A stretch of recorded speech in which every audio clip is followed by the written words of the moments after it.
and I quote, "I'll be there in a minute. Give me a second." Time is relative, folks. Time is relative. Yes. So, hey, cheers to everybody in the chat. They're a division rival. I don't care how many wins they get. Screw them. That wasn't the take I was expecting to hear. I want to gush over watching live Chris Tanev. I think that we completely underestimate the skill it takes to play defense. One highlight or several highlights does not a Calder trophy make. I'm stepping in here. I'm going to be the crotchety old man here. They need to learn patience. They need to understand the tension, everything, and the drama. How dare! Look at this. How is McDavid not getting a penalty? You guys need to calm down with this, okay? You guys need to calm down with it. And welcome to the Shifts and Pucks podcast. Today it's myself, Sean, and I'm joined by Tyler for some Canucks talk. How you doing, Tyler? Hey, Sean, doing all right. It was a busy weekend of hockey for me, refereeing a couple of the CIHL games that were happening up this way in the Senior Hockey League. We had Smithers Steelheads and Prince Rupert Rampage on Saturday night. Had the Grinnell Kangaroos up in Kitimat taking on the Ice Demons. Both of those were great games. Kitimat coming back from I think they were down 4-0 or 4-1 at one point, winning 7-6 in overtime. So that was exciting. And it's so that got lots of ice time, and then got a rec league win last night. So that was good too. Awesome. And anything else going on up there, Tyler? Yeah, before we get into the meat of the show here, I just wanted to acknowledge the passing of Austin Braden and extend my sincerest sympathies and condolences to his family and close friends. I wasn't a very close friend of Austin myself, but our interactions were mostly through my refereeing. I saw him through minor hockey, went off to play junior hockey in a couple of places, I believe, or in BC. So he's a guy who left an impact on a lot of people. Excellent hockey player, tough young dude. He unfortunately lost a lengthy battle with cancer here. I think it's gone back almost 4 years now, if I'm not mistaken. And really great hockey player, an even better man, and really impacted a lot of people. So just wanted to acknowledge his passing. I know a lot of people around the Terrace area and elsewhere around BC, wherever he connected with folks through hockey and other things. He left an impact, and he'll be dearly missed. And I know the hockey people, or at least around here, are feeling that heavy heart right now. So again, my condolences to the Braid family and his partner Jillian as well. Yeah, I'll extend it for all of us here at the Shifts and Pucks podcast to his family, friends, and everyone he impacted.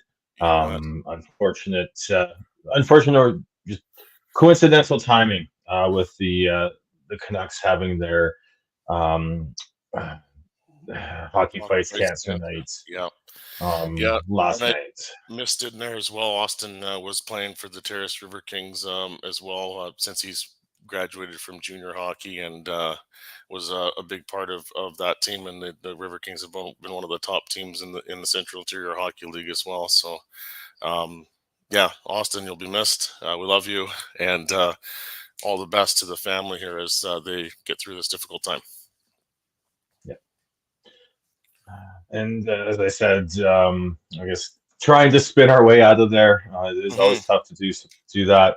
But with last night being the hockey fights cancer night with the Vancouver Canucks, we got Brock Besser a year removed from almost being scratched for the game last year, and leaving the game as the clear goal-scoring leader of the NHL after putting in another 2 last night. It's, I think you could have. This Brock Besser renaissance has been something that none of us, I don't think any of us really expected. I think you could have made arguments for Demko to be in the conversation for the Vezina. You could have made arguments for Quinn Hughes taking that next step. You could have made arguments for Petey and JT Miller to be up there in the points. But to see Brock Besser he's got 17 goals now, and it's not even December. Wow. It's not even on our, the Brock Besser's not even wasn't even on our agenda, but just with all that, I think it's a good tie-in. And plus he's just someone you feel like you have to cheer for. Like, he just oozes good guy sort of charisma and all that. Yeah. And I think that's infectious to too. Like, it's just infectious too. Like, when you see him playing at that level, and I mean, it started on the opening night, and what a start he got off to, and you see that we've missed that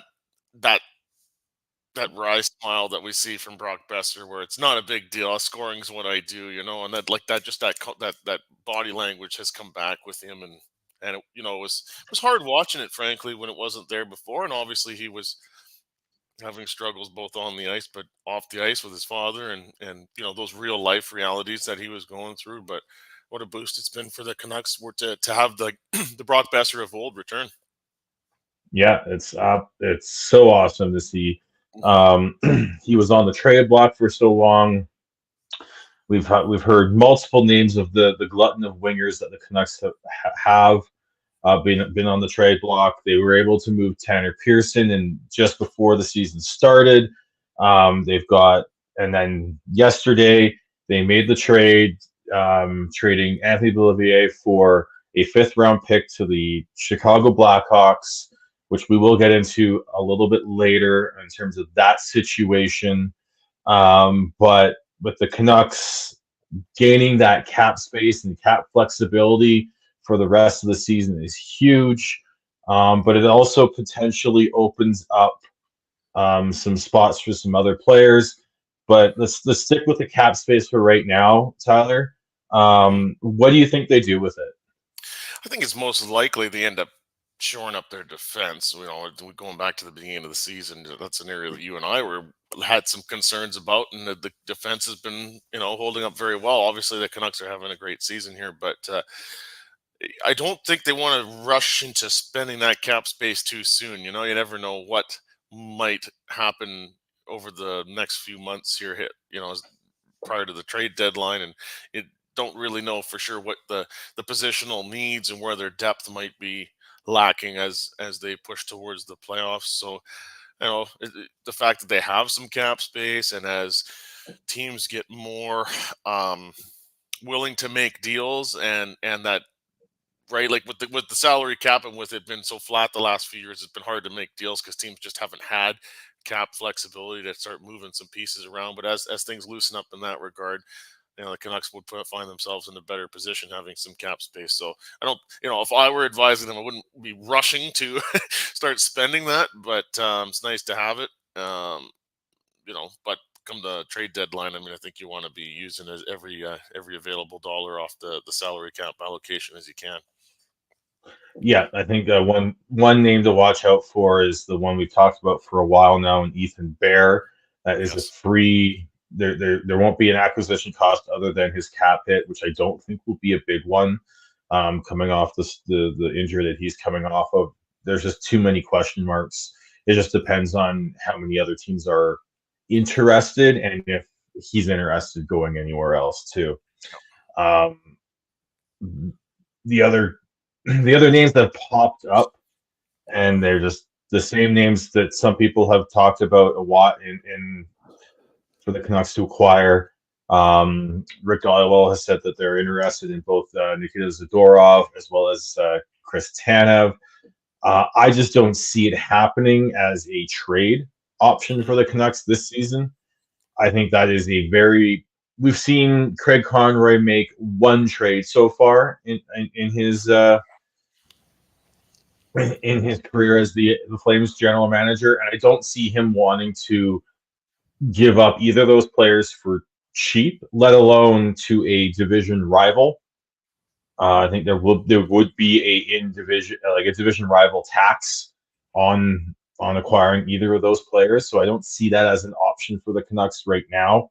I Can I think just if you're interrupt looking you at, there? I mean, or how married to that theory are you? You know, that is one that's out there where teams, teams, I guess there can be, quite a bit of reluctance, or it only will do it if they're desperate, or others just, it doesn't matter who their divisional rival is. Where do you kind of sit with that?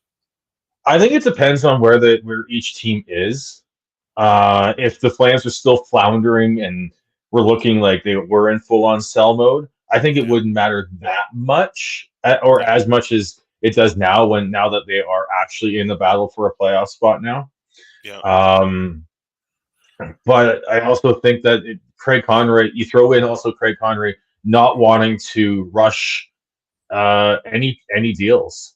He doesn't want to seem like a pushover, yeah, especially after the how loud the Nikita Zadorov trade request noise got.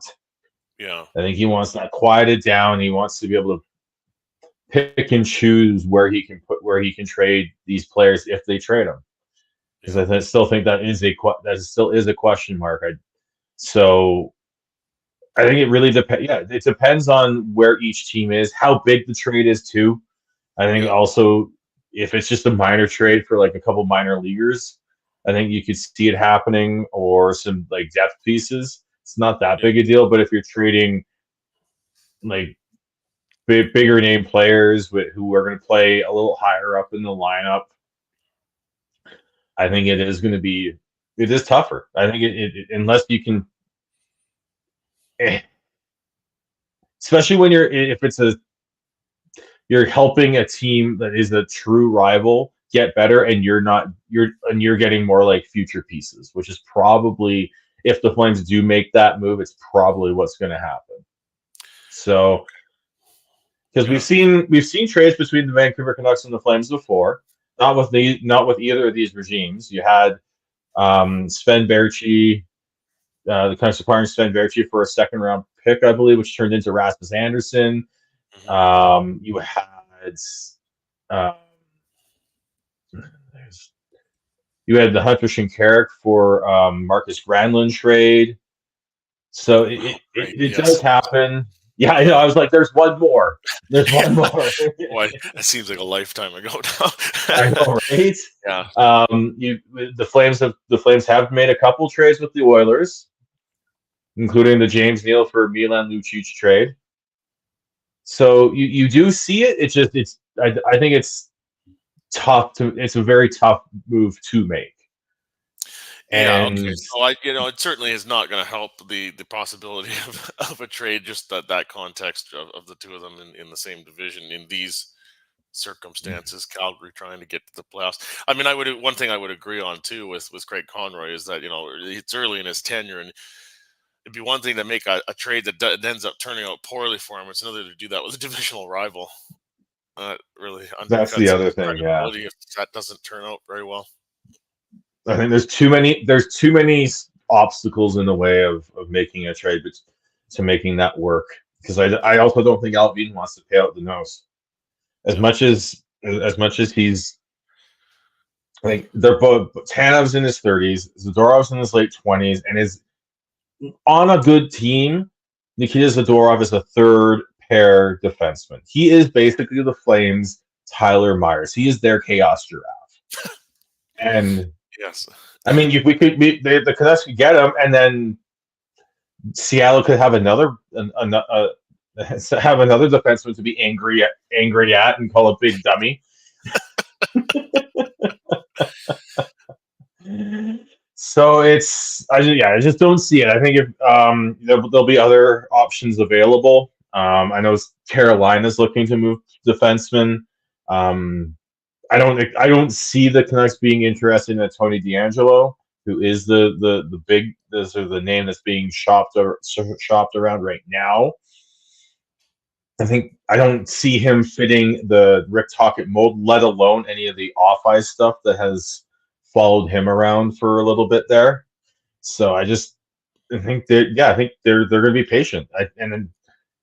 how many times has this where like there was talk about Garland being moved, there was talk about Besser being moved, there was talk like Beauvillier was a player that just didn't seem the trade rumors never seemed to really heat up around him, right?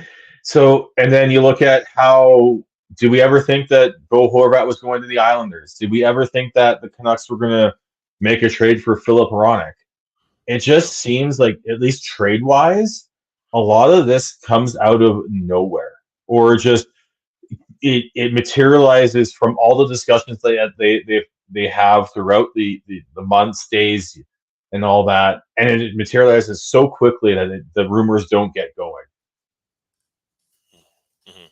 So I think it's that there's probably something out there that we can't see, and that's probably what's going to happen, as opposed to all the stuff that we hear. With like Rick Dollywall just hammering his fist down, saying that the Canucks are interested in Zadorov, the Canucks are interested in Tanev. I think it's going to come out of nowhere. Honestly, I think it's and I think if the Canucks are, I wouldn't be surprised if the Canucks do take a bit of another swing, like they did with Hronek. Yeah. And go after someone who just doesn't quite, for some whatever reason, doesn't quite fit into the plans of another team, but no one really knows that's the case. Mm-hmm.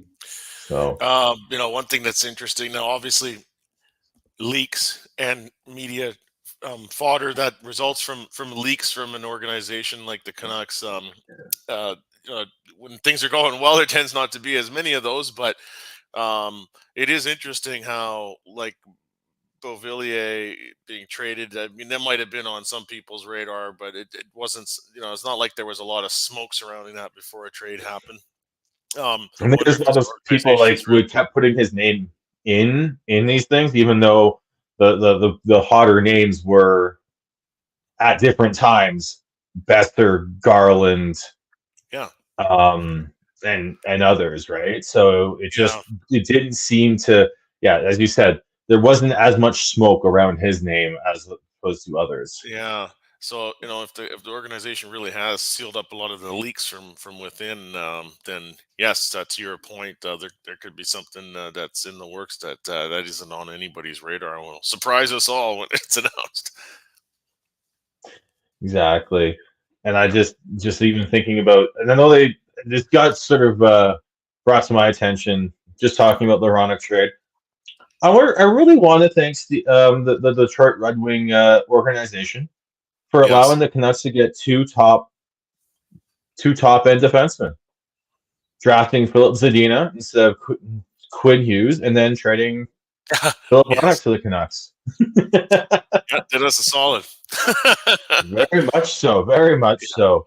Yeah. Um, but with trading out Beauvillier, you have players who opens opportunities up for other players.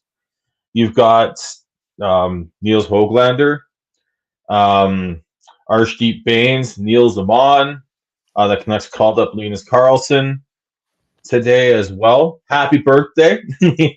Oh, it wasn't no. Linus Karlsson had his birthday call up for his first game a week ago, and then today's was Matt Irwin. There you go. It was his birthday, and he got called up.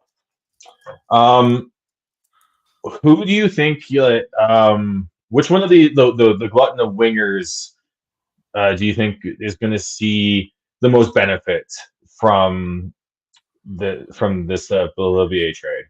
I would think that Höglander, should be more solidified one, but also I think Oman probably it seems like the most likely candidate just based on last year. But I haven't been spending too much time watching him or Arshdeep Bains in the AHL, so I could be off with that. But Rick Tocchet has acknowledged there's guys at the AHL level that are pushing hard for a spot here, and just the fact that is even a thing is awesome, right? Like the Canucks actually have depth where they can choose when to bring somebody up as opposed to just desperately bringing someone up out of injury because they got nobody else. So, that's the position you want to be in. Um, I would expect we're going to see some more Niels Amon though. Yeah, no, he signed that 2-year deal. He's actually I think he was someone that Rick Tocchet was quite high on, but due to the roster mechanics of the cap, he got sent down because he wasn't waiver eligible at that point. I think he is now, but I think with Pius Suter gone out long like week to week now, we still don't know exactly what's going on with him. But they've got Teddy Bluger back. The Nils train, the double Nils, I think is both players. I think are going to see benefits of. Amon is centering the fourth line right now. Höglander has really looked good the past few games and just this season as a whole. I think he's been definitely taking that next step that we were hoping for. A player that we haven't even talked about, unfortunately, due to a little bit of injury for a little is Podkolzin. You've got Podkolzin and Arshdeep Bains down in Abbotsford, who I think we're going to be pushing for spots as well.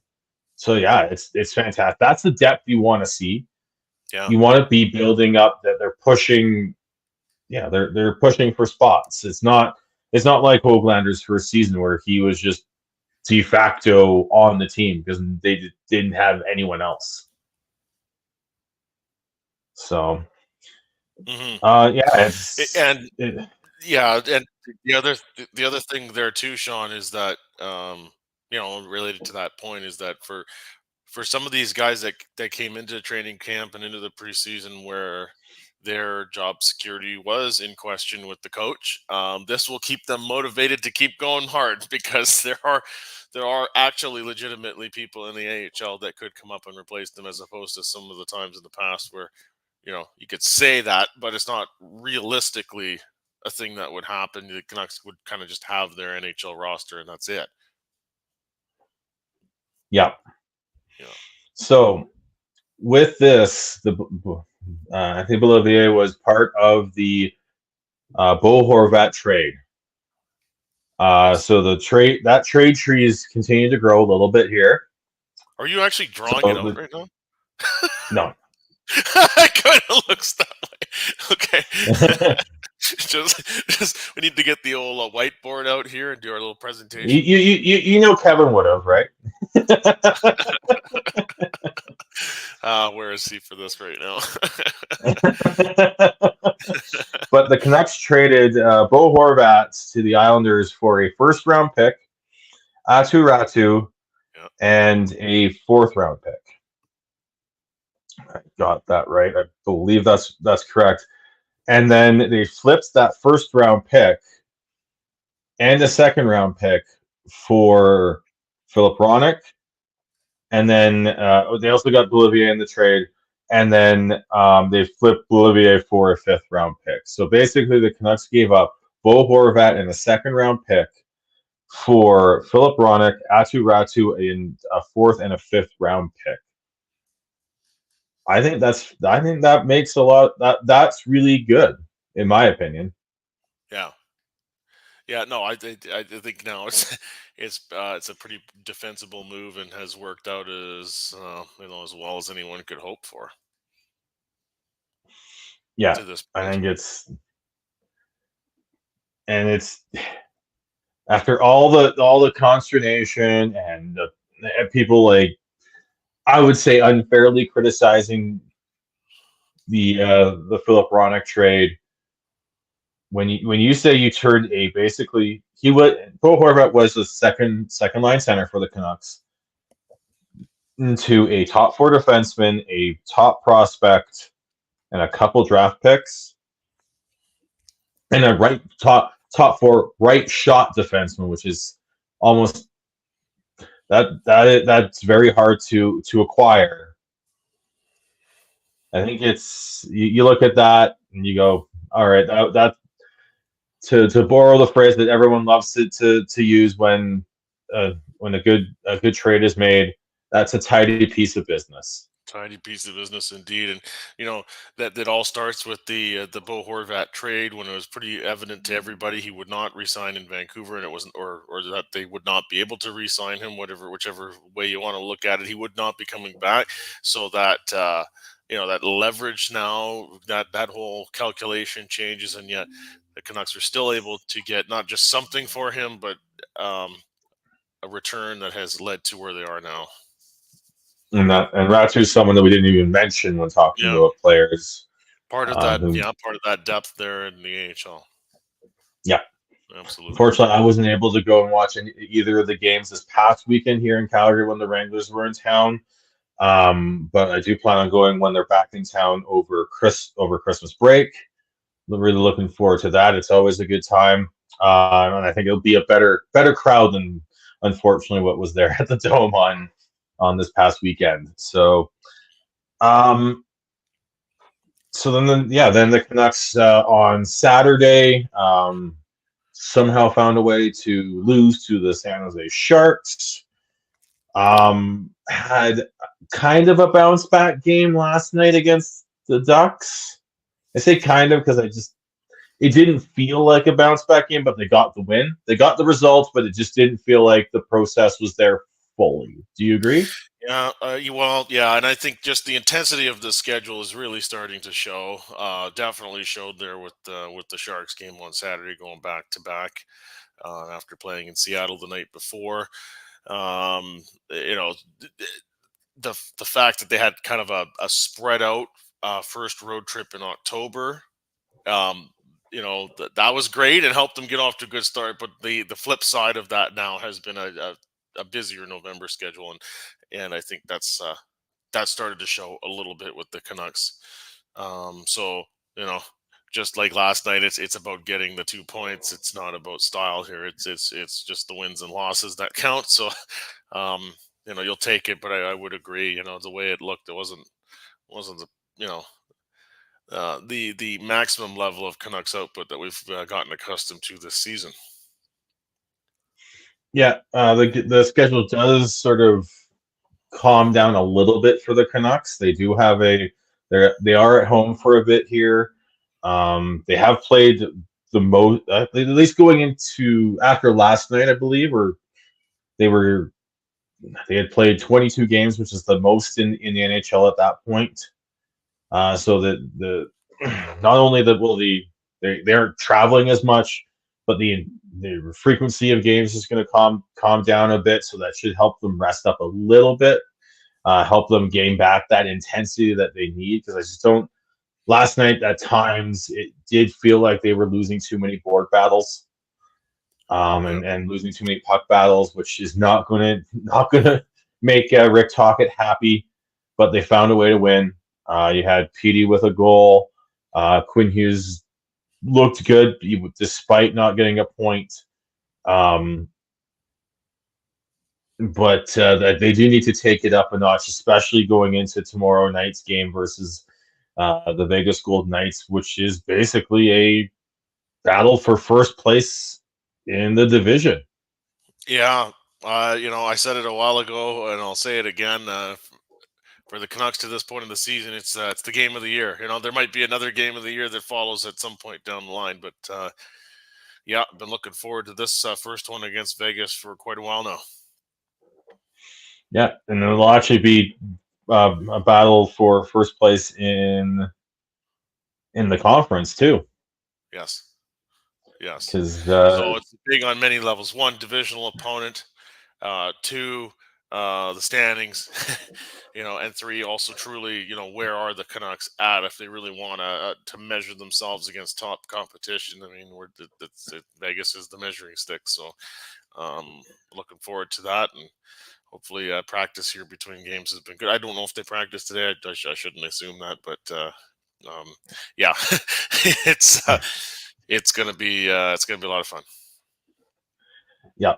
And then after that, you've got just before we move on to the game on Saturday, One note: Shea Theodore is out long term after having surgery.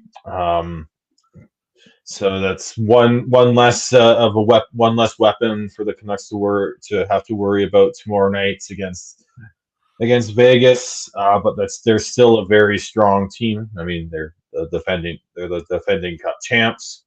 Yeah. So yeah, as you said, there's no better measuring stick than the defending Cup champions. So yeah, I think I'm really looking forward to tomorrow. It's going to be very fun to watch. See where the Canucks are compared to the Golden Knights, who I think play a style that is very similar to what the Canucks play.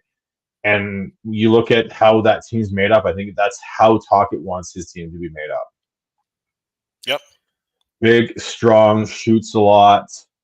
Tough to play against. Direct. Yeah. They're very direct in their style of play. Mm-hmm. Yes. Yeah. And then on Saturday, the Canucks are back in town here in Calgary to face the Flames. Hopefully, and to see if they can avenge the loss from last time. And will Mr. Sean Holmes Smith be in the building for that one? I am looking for cheap tickets right now. Okay. I am looking for cheap tickets. We need our Shifts Box correspondents on site whenever possible. Let's go. Hey, come on, let's tighten this up. If not, I will be going. If not, I will be going to a buddy's place and we'll be watching it. And I will still be in enemy territory. Yes. Okay, good. You're on it. Yes. So yeah, looking forward to Saturday. Always good when you get a division rival on a Saturday night, especially once you get into December and onwards too, right? Yes. So you start to get in the meat of the schedule. You start to see who's doing well, who's not. Flames are starting to come back a little bit here. It's going to be fun. Is there anything else on the with the Canucks there, Tyler? No, I think we've kind of covered the pertinent stuff here over the past week. I mean, I'm getting not used to this being on every week thing. We've covered a lot of ground. I usually have to catch up for weeks, but anyways, we will continue to look forward to the Canucks sticking to their game and continuing to collect points in pursuit of not just a playoff spot, but a good one that might even give them home ice in the first round of the playoffs. Can we imagine that? Oh, that'd be so good. Wouldn't that be awesome? Oh. Yeah. Dare to dream. Yeah. All right. So yeah, moving on to the NHL as a whole. Mm-hmm. Let's get the shitty part out right away here. Corey Perry was put on waivers to be for an unconditional release from the Chicago Blackhawks for breaching the standard player contract. Probably guess the morality clause of some sort. We don't know what happened. There were some absolutely disgusting rumors that were making the rounds on social media.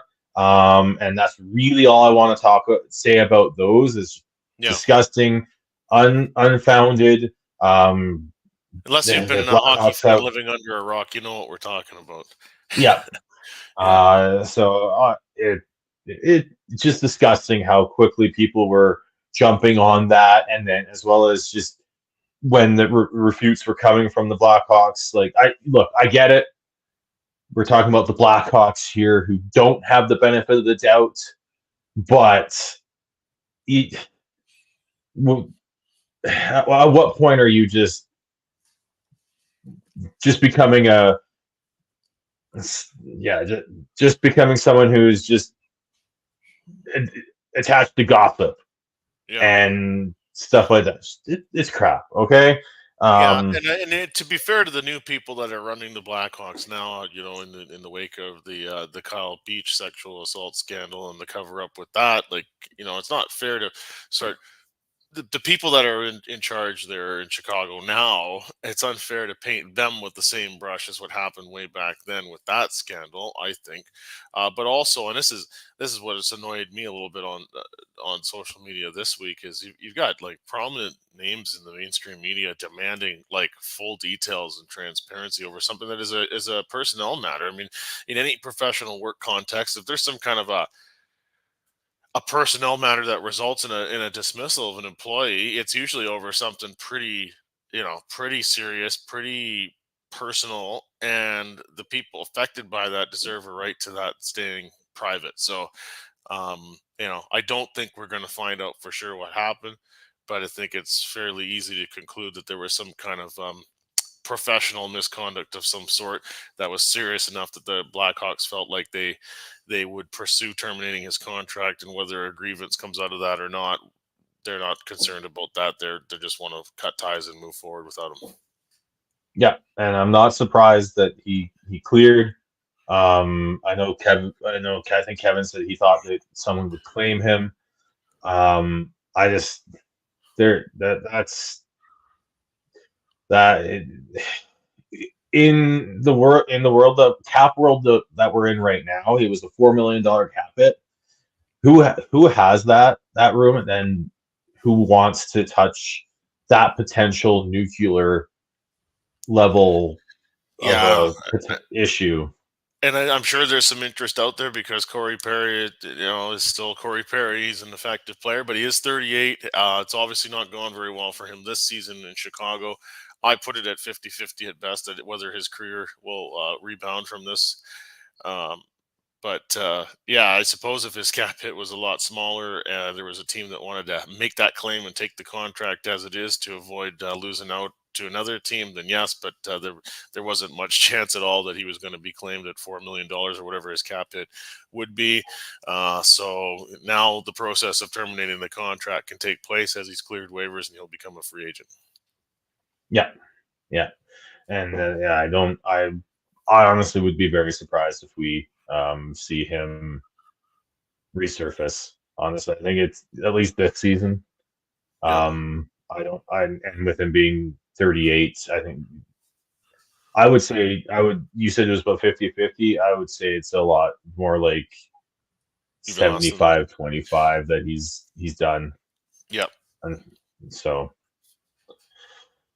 and then the other big news would be that Patrick Kane has signed with the Detroit Red Wings, Yeah, a that caught a 1-year lot of deal, people by surprise.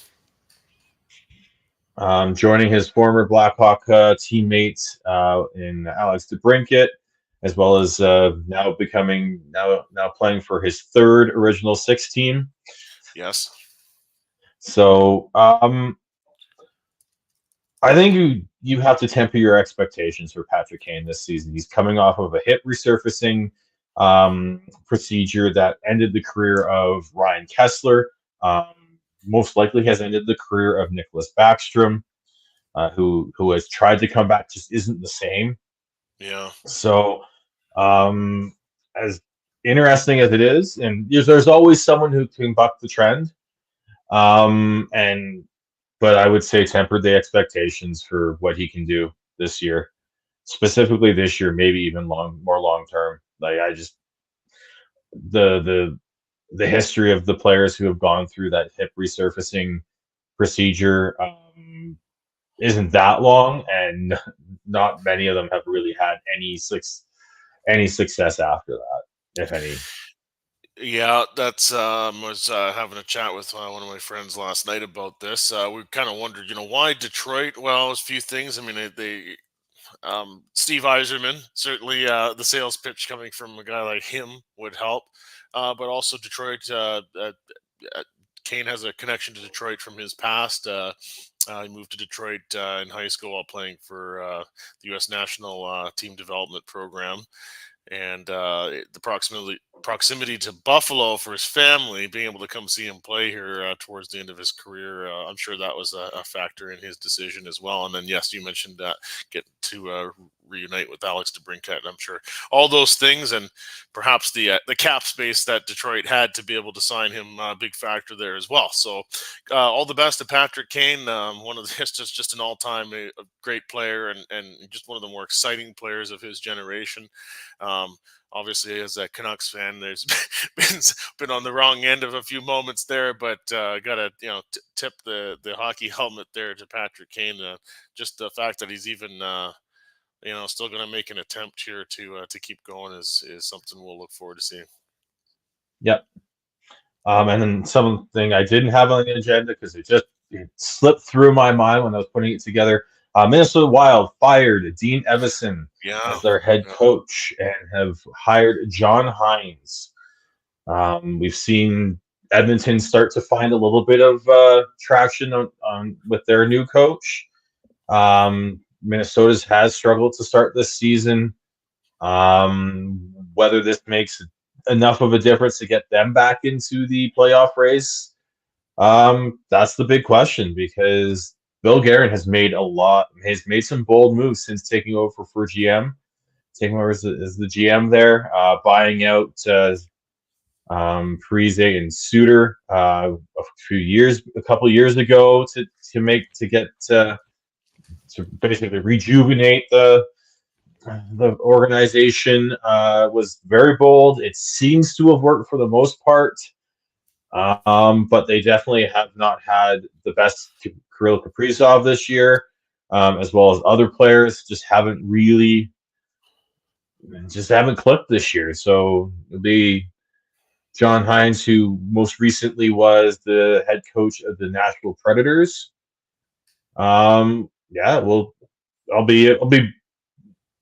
It's a bit of a war in that Central Division after Dallas and Colorado. So let's see what happens, because they could be battling with John Hines' old team with Nashville for a playoff spot.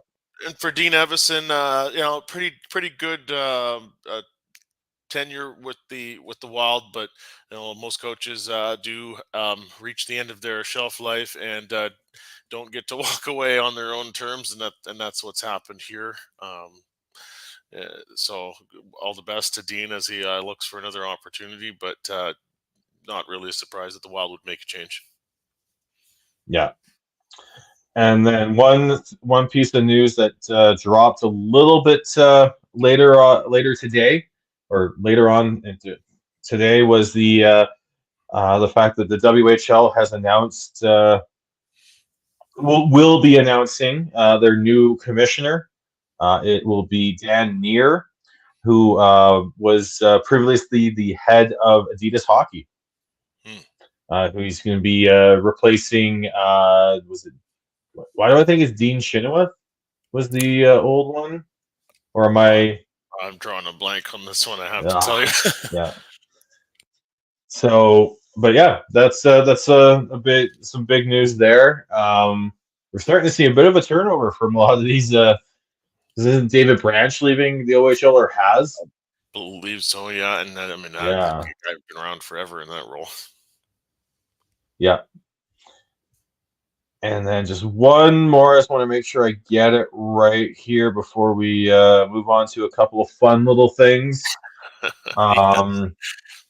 We've got the PWHL has announced that their first game will be on New Year's Day.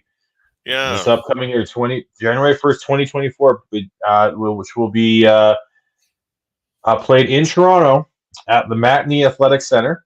It will be with the Toronto team versus the team from New York.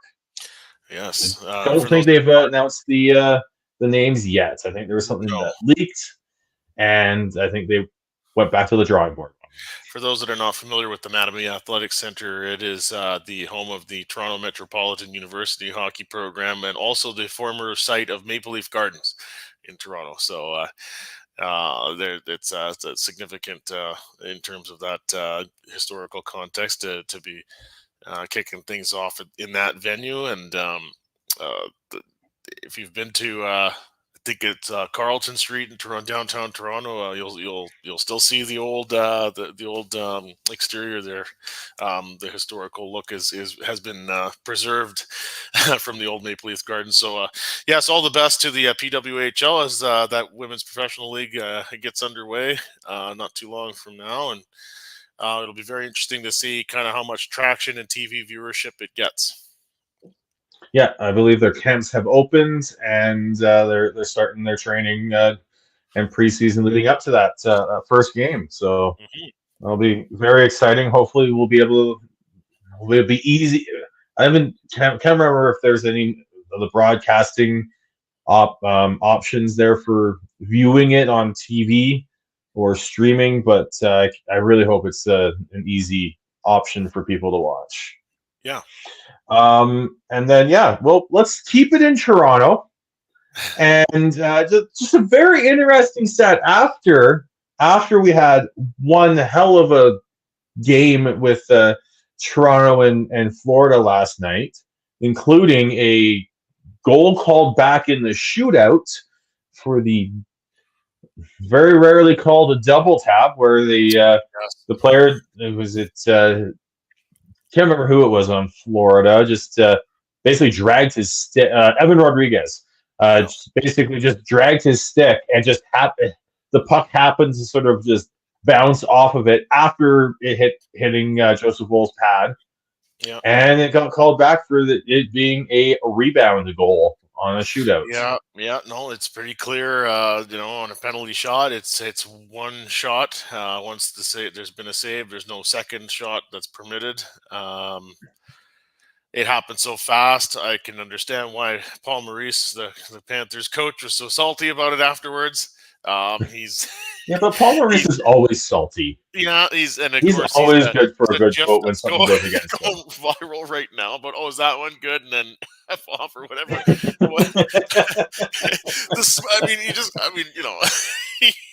Just a smirk on his face, the way he was waving off the ref, like it's just, it's the NHL is better when Paul Maurice is in it and is all being all salty and like has that attitude. It's fantastic. Yeah. We've had some real between last week with Josh Manson in the penalty box versus when the Avs were playing the Canucks, and then Paul Maurice. We've had some good meme-worthy facial expressions and events going on with the NHL of late. So that leads us into Garrett Rank, our guy Garrett Rank. NHL referee wearing number 7, which I approve of that. That's my number 7. Also, by the way, legitimate golfer, Garrett Rank. Look him up. That just an extra cool factor. But we have a referee announcement moment in which he was explaining the various penalties during a melee with the Panthers and the Senators, and concluded it, I think, by saying something like everybody on the ice has a 10-minute misconduct among other penalties. And, I think it's one of those things that just probably came out because of the frustration that the officials were having from how out of hand this game was getting. It's a bit of, he says that it's a bit exasperated, and then you're not realizing how much that would blow up later on. Now, the idea of handing out 10-minute misconducts to everybody, to me, seemed a little maybe excessive. But it is. How else are you going to control the Tkachuk bowl? Like, yeah, well, and then then the game devolved into what looks like an 11:30 men's league night, where you barely got enough players, and somebody wants to come off for a change, and Noble's saying, "No, stay out there. I can't breathe," like that kind of thing. It's bad when you go to the bench and they're waving you back out there and stay. So Paul's counting up the number of heads he's got left, and it was then Grandma Tkachuk, intense game face. According to Matthew, apparently grandma loved it, but it's probably a bit hard to watch if you're a family member and you've got your grandkids playing against each other and it's going like that. So yeah, there was a whole lot to sink your Oh, teeth into. yeah. Speaking of meme worthy, and Oh yeah. geez, that you had Brady and Matthew chirping at each other. Yes. And the only reason Matthew wasn't in that scrum that everyone got 10 misconducts was he was already in the box for fighting. It's just Yeah. that's what we wanted. That's what we wanted for the Kachuk Bowl. We've been waiting for it for years, and we finally got it. The old 10-minute misconduct with less than 10 minutes remaining in the third period is a very effective tool to remove problem people from a situation that is burning. I mean, you want to pour more fuel on the inferno. If you keep the problem people around, who knows how badly that could turn out. And I guess with it being 4-0 at the time, and the way the game was going, the officials felt like, no, we'll just get rid of them and the problem goes away. But it did generate a lot of discussion. It did. And then the biggest question is, will the Kachuk brothers become the next Primo brothers and fight each other in the NHL? That I don't think, but one other thing just in regards to the Kachuk family, and there's the images of the grandma floating around. There was a shot of Keith, and he hardly could contain the smirk. Like just from the old school hockey that was going on. That's a throwback to his time as a pro hockey player. And you could just tell he was just loving it. He didn't want to show it. He was trying to restrain himself, but you could tell he was enjoying it. Yeah. Yeah. And then getting back to the Leafs though. They get the win in a shootout, but they only have 5 regulation wins this season, which has them tied with the San Jose Sharks. Yeah, well, it speaks to their defending, right? I mean, if they're, and that's not just, there's systems and coaching and the goaltending and certain people, but it's got to be a full team commitment to playing team defense, and it's kind of always been a bit of an issue with the Leafs, and it's more evident right now, perhaps. And they've been able to still get some wins, like last night, where he goes to the shootout and they prevail. But the more of those 3-point games start giving your opponents around you that you're chasing playoff spots, such as Florida, that could come back to haunt them later on. Yeah, and be interesting to see what Brad Treliving does. We talked about the Canucks probably wanting to shore up their blue line a little bit. Mark Giordano left the game with an injury last night.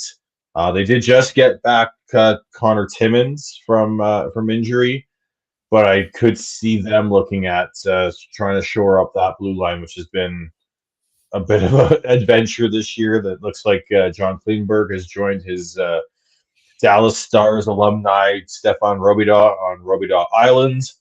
That was a good oh yeah, that was I forgot about that one. Yes. So, and there's always the idea that we've seen it with the Canucks. GMs and coaches going back to players that they know and trust. So Brad Treliving being the former Flames GM, I do wonder if we see Zadorov or Chris Tanev in a Leafs sweater by the end of the year. As a Canucks fan, I will proceed to vomit in my mouth if Chris Tanev has to put on a Leafs jersey. Your brother will be insufferable. He will be. It'll be just horrible. Just be horrible. Like honestly, just bad.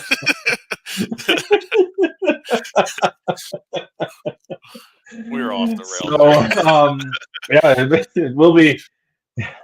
That's another team who wants to shore up their blue line, and try and help them get out, sort of like feeling like they're middling with the Leafs. They're middling this year. They're a little more mediocrity from them than we're kind of expect from them after the last few years. So yeah, I just saw that stat and was like, whoa, what? That is not something you thought would you'd see. No.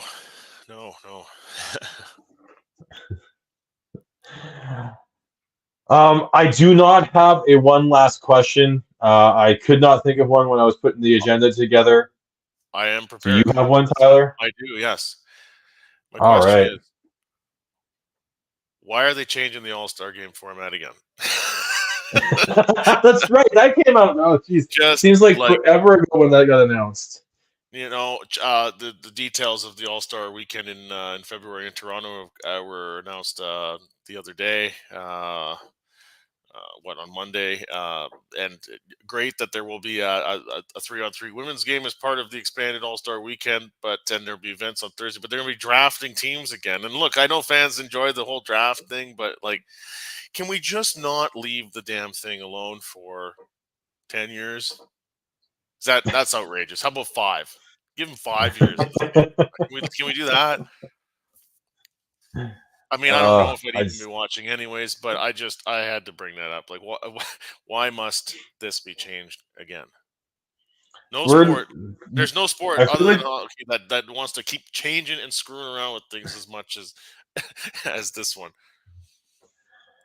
Yeah, I'm not exactly sure why they feel like they need to. I like that they're bringing back the draft. I think if done right, it does. You do see a bit of the personalities of the players, which I think they need to start marketing more.